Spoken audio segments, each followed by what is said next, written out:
Oke, dari record ya. Udah, mulai. Bismillahirrahmanirrahim. Assalamualaikum warahmatullahi wabarakatuh. Waalaikumsalam Waalaikumsalam warahmatullahi warahmatullahi wabarakatuh. wabarakatuh. Izin memperkenalkan diri dan kelompok. Kami dari kelompok keempat dengan anggota kelompok yaitu saya sendiri, Riza Srofi. Kemudian ada Saya Eduardo.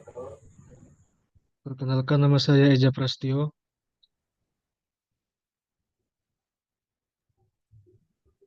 Perkenalkan, nama saya Faisal Asrofi Aziz. Perkenalkan, nama saya Ferry Sanjaya. di sini kami akan mempresentasikan materi yang ada di NetAcad, yaitu ada 4 modul. Yang pertama modul 14 dengan judul Transport Layer yang akan dibacakan oleh saya sendiri.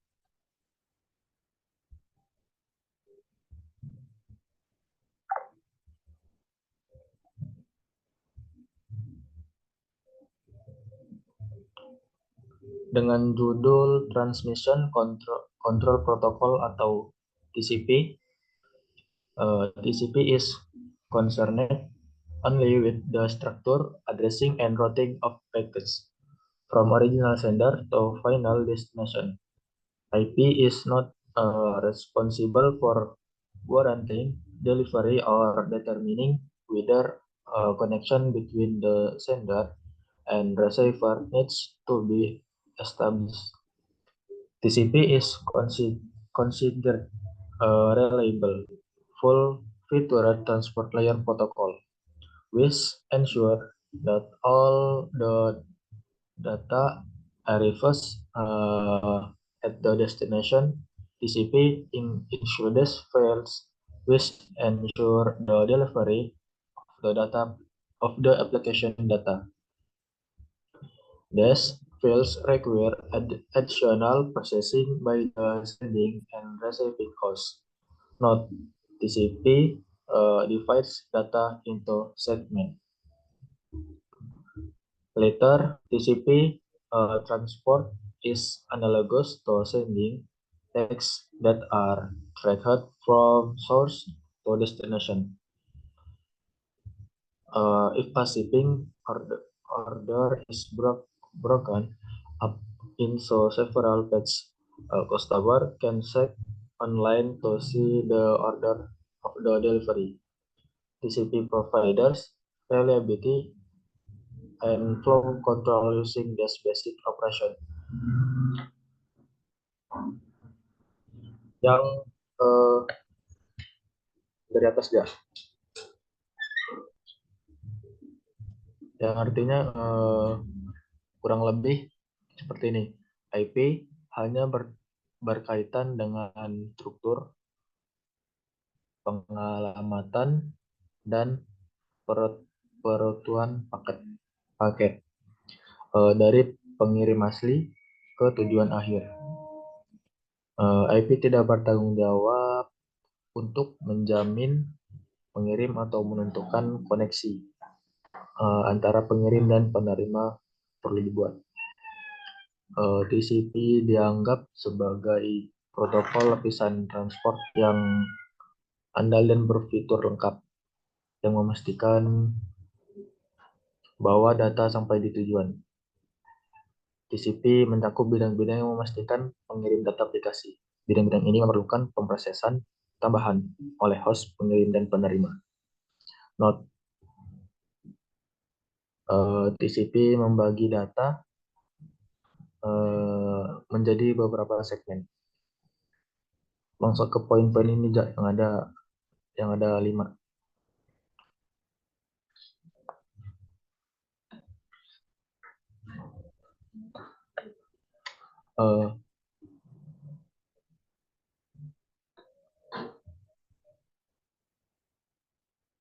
Mana aja?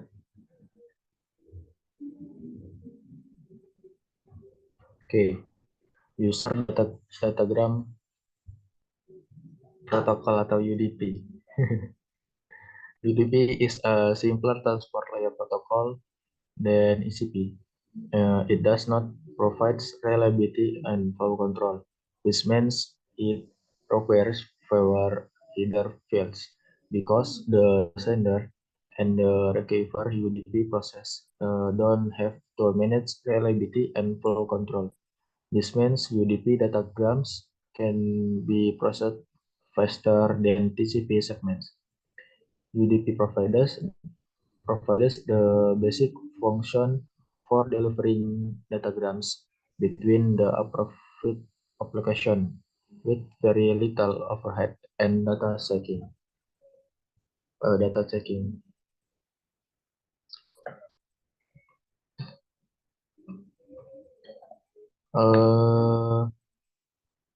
Not UDP divides data into UDP is a connectionless protocol because UDP does not provide reliability of code.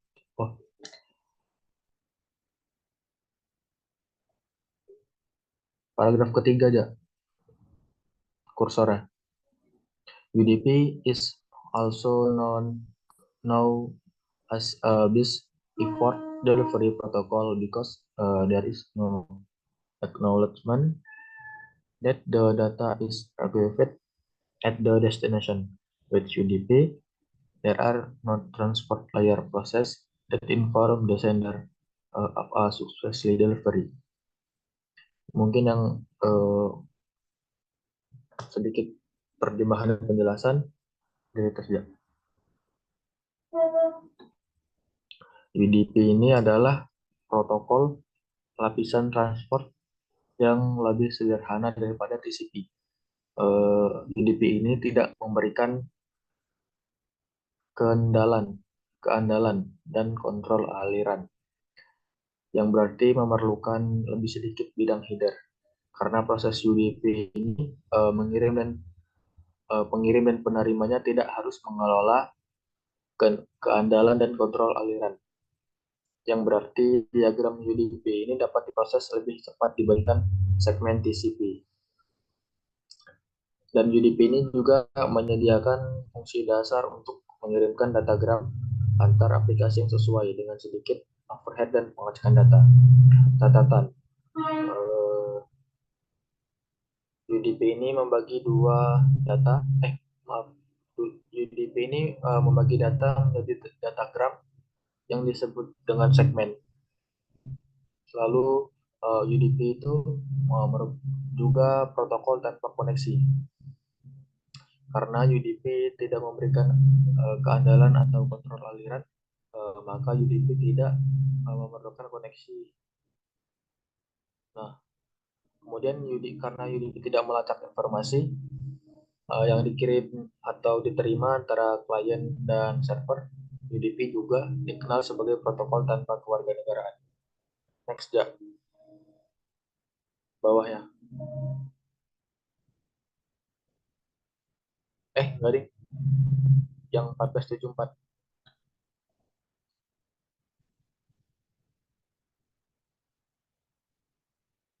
Bawah lagi. Nah, itu. Yang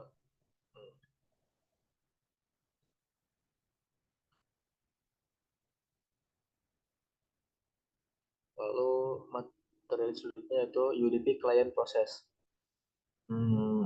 As with TCP, client server communication is initiated by a client application that requests data from a server process. The UDP client process dynamic selects a port number from the range of port numbers and use this as the source port for the conversion. The destination port is usually the well-known or regis port number assigned to the server process. After a client has selected the source and destination ports, the same pair of ports are used in the header of all datagram in the transaction. For the data returning to the client from the server, the source and destination port numbers in the datagram header are referenced. This is bawahnya aja, ini yang ada warnanya aja. Client sending UDP request. Next, UDP request destination ports. Bukan. Later, UDP request source ports, UDP response destination, and UDP response source ports. Dari atas aja. Dari atas.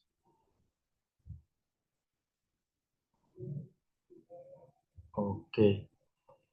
Mungkin sedikit terjemahan.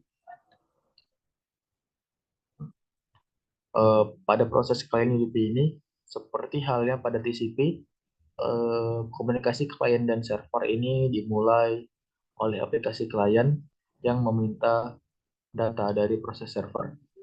Proses server ini, klien UDP secara dinamis memilih nomor port dari rentang port dan menggunakannya sebagai port sambar untuk percakapan.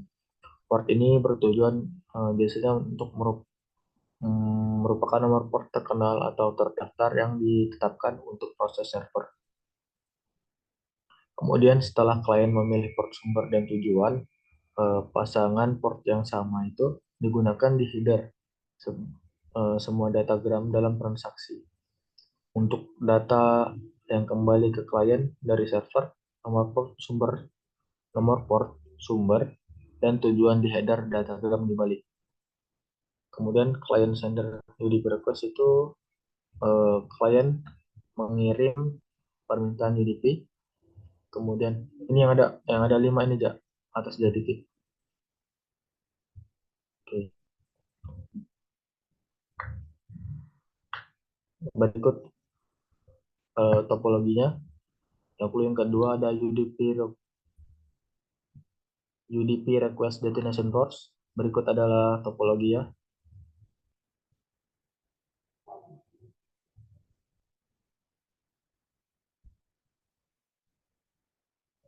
Next ya, yang ketiga.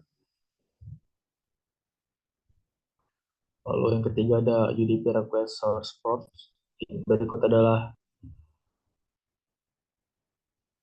topologinya. Lalu yang keempat,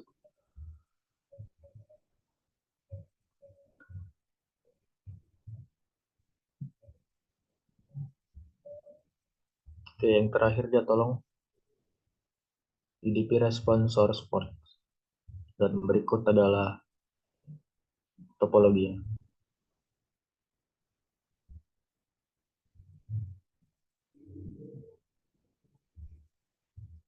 Oke, cukup sekian presentasi pada modul NetAcad di transfer layer. Selanjutnya akan disampaikan oleh Saudara Eda Prasetyo. Kepada dipersilakan.